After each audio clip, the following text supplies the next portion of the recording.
세계 3대 광천수, 청주에 있는 초정약수를 일컬을 때 흔히 쓰는 말입니다. 솔직히 이런 이름에 걸맞는 위상을 가져야 한다는 당위적인 수사에 불과했는데요. 그런데 최근 초정리 일대에 일단 외형적으로 눈에 띄는 변화가 생겼습니다. 그것도 인접 시군인 청주시와 증평군이 합작으로 이를 냈다는 데 의미가 있는데요. 이제 초정약수가 정말 세계 3대 광천수라는 이름에 걸맞는 위상을 갖게 될 수 있을까요? 홍우표 기자가 취재했습니다.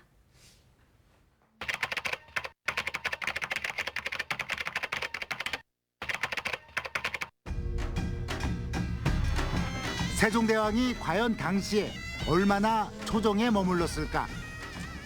기록에 따라 차이가 있지만 적어도 121일 안팎, 1년에 3분의 1을 한양도성이 아닌 초정에 머물렀다고 볼 수 있습니다. 임금이 궁궐 밖으로 행차할 때 머물던 숙소를 우리는 행궁이라고 부릅니다. 행궁을 짓게 된 배경은 다르지만 지금 전국적으로 가장 유명한 곳이 화성 행궁입니다. 물론 초정에도 초가집이든 기와집이든 행궁이 있었다는데 이견이 없습니다.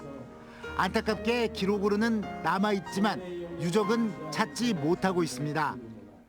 그래도 어릴 적 초등학교 교과서에 실린 충북의 대표 관광지 가운데 하나가 초정약수였습니다. 실제 1980년대까지 지역민뿐만 아니라 전국에서 초정약수의 물맛을 찾아보기 위해 찾아왔습니다. 쇠락은 곧 찾아왔습니다. 세계 3대 광천수라는 허울 좋은 이름만 유지했을 뿐 충북의 대표 관광지로서의 위상을 잃은 것입니다. 찔끔찔끔 예산을 들여 초정리 일대에 대한 관광 활성화를 꾀했지만 효과는 글쎄였습니다. 그런데 최근 전기가 찾아왔습니다. 지난해 국가균형발전위원회가 주도하는 지역발전 투자협약 시범사업에 세계 3대 광천수 초정약수 클러스터 관광유성 사업이 선정된 것입니다. 국비 90억 원 등 249억 원이 투입되는 대규모 관광 활성화 프로젝트입니다.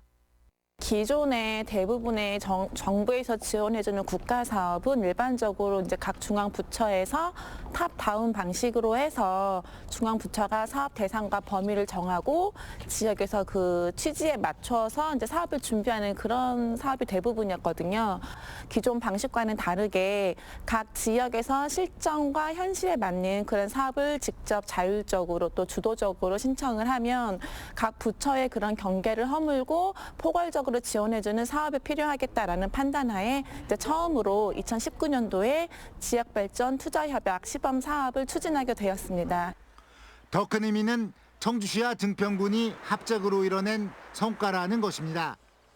보이지 않는 시군의 높은 경계를 허물고 초정과 증평자구산 휴양랜드의 연계관광 인프라를 제시한 것입니다. 국가균형발전위원회의 후한 점수를 받은 가장 큰 이유입니다.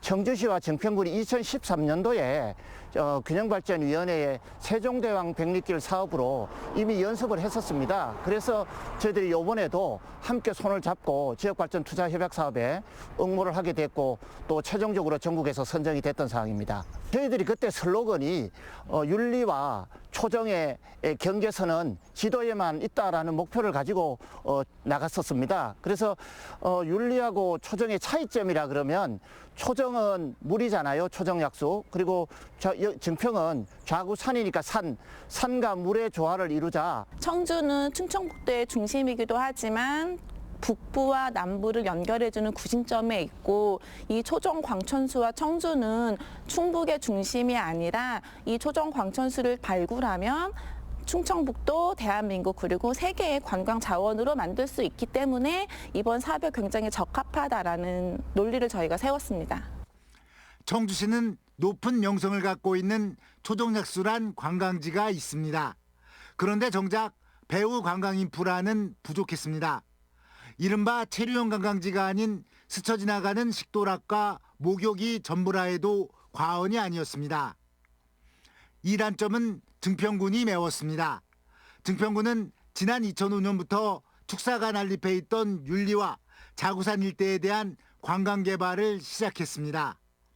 꾸준한 투자를 통해 좌구산 휴양림 등 지금은 제법 큰 규모의 휴양랜드가 들어서게 됐습니다. 하룻밤 이상을 머무를 수 있는 곳이란 얘기입니다. 여기는 아무래도 휴양림이 있으니까 간헐적으로는 1박 2일을 하고 가는 분들이 있고요. 이런 분들이 대부분이 이쪽에 볼거리가 없으니까 또 식사 같은 거는 초정에 가서 하기도 하고 또 초정에 가서 목욕도 하고 오기 때문에 나름의 지금 형태는 1박 2일 형태가 되는 거죠. 청주시는 초정행궁에 주목했습니다. 세종대왕과 초정약수를 연계한 스토리텔링을 위해서는 초정행궁의 건립이 필수 조건이 됐습니다. 165억 원을 들여 오는 6월 개장 예정인 초정행궁. 3만 7천여 제곱미터의 땅에 침전, 편전, 수락관, 한옥 숙박시설 등 현재 사실상 대부분의 공사가 마무리됐습니다.